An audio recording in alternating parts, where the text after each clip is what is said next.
नमस्कार, मयुरीज किचन रेसिपीमध्ये आपल्या सर्वांचे खूप खूप स्वागत आहे. आज आपण वेज चीज मेयोनीज सँडविच बनवणार आहोत. खूपच टेस्टी तयार होतं. लहान मुलांसाठी तर वरून क्रिस्पी आणि आतमधून क्रीमी असं हे जबरदस्त लागतं. चला तर मग वेळ न घालवता रेसिपीला सुरुवात करूया. इथे मी सँडविच बनवण्यासाठी एक मोठा बाउल घेतला आहे. त्यामध्ये 1 वाटी बारीक चिरलेली काकडी घालून घेऊयात.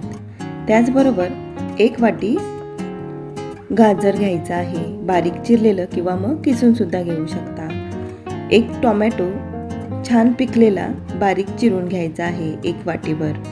1 वाटीभर आपल्याला कांदा सुद्धा बारीक चिरून घ्यायचा आहे. उकडून थंड केलेले 1 वाटीभर स्वीटकॉर्नचे दाणे घेतलेले आहेत आणि 1 ते 1.5 चमचा आपल्याला इथे मिक्स हर्ब्स किंवा मग ऑरिगॅनो घालायचा आहे. त्याचबरोबर चवीपुरतं मीठ घालून घेऊयात. तिखटपणा येण्यासाठी 1 चमचाभर चिली फ्लेक्स घालून घेऊयात. तुम्ही हे आवडीनुसार कमी अधिक करू शकता. आता यामध्ये आपण चांगले मोठे 2-3 चमचे मेयोनीज घालून घेऊयात.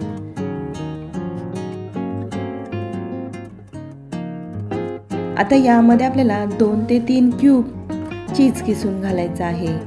तुम्ही या ठिकाणी मोझरेला चीजचा सुद्धा वापर करू शकता.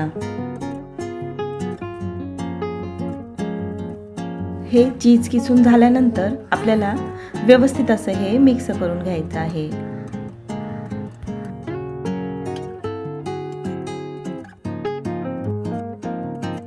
हे मिक्स करून झालेलं आहे. आता आपण सँडविच करायला घेऊयात. सगळ्या भाज्या कट केलेल्या असल्या तर अगदी झटपट असं हे सँडविच तयार होतं. सँडविच बनवण्यासाठी इथे मी व्हाईट ब्रेड घेतलेले आहेत. तुम्ही ब्राऊन ब्रेड घेतले तरी चालतील. आता याला आपण टोमॅटो केचप लावून घेऊया. केचपच्या ठिकाणी तुम्ही बर्गर मेयोनीज लावलं तरी खूप छान तयार होतं किंवा मग आपली हिरवी पुदिन्याची चटणी ती सुद्धा लावू शकता. आता लहान मुलांच्या आवडीच्या मेयोनीज किंवा केचप अशाच गोष्टी असतात, त्यामुळे मी केचपच लावून घेते. हे लावून झाल्यानंतर आपण यावर तयार केलेलं हे मिश्रण ठेवूयात. आता यामध्ये आपण चांगले 2 ते 3 चमचे हे मिश्रण ठेवून व्यवस्थित असं पसरवून घेऊयात.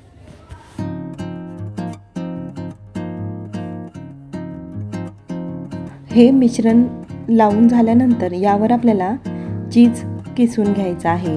चीज तुम्ही तुमच्या आवडीप्रमाणे यावर घालू शकता. मोझरेला चीजचा वापर केला तरी सुद्धा चालेल. पूर्ण 1 क्यूब घातली तरी चालेल, पण मी अगदी थोडंच घालून घेत आहे. आता यावर ब्रेडची दुसरी स्लाइस ठेवून थोडं प्रेस करून घ्यायचं आहे. आपलं हे सँडविच भाजून घेण्यासाठी तयार झालेलं आहे. पॅन मी आधीच गरम करत ठेवलेला आहे. पॅन आपल्याला लो टू मीडियम फ्लेमवरच ठेवायचा आहे. थोडासा पॅन गरम झाला की त्यामध्ये मी बटर घालून घेते. हाय फ्लेमवरती ठेवला तर बटर लवकर करपेल. थोडासा तवा गरम असतानाच यावर बटर घालून हे सँडविच ठेवायचं आहे. थोडंसं एकसारखं प्रेस करून घ्यायचं आणि लगेचच यावर आपण झाकण ठेवून अर्धा मिनिटभर असंच भाजून घेऊयात. हे आपल्याला जास्त वेळ ठेवायचं नाही, नाहीतर करपेल. त्यासाठी मी लगेचच झाकण काढून वरून थोडंसं बटर लावून घेते. बटर लावून घेतल्यानंतर आपल्याला हे पलटी करून घ्यायचं आहे.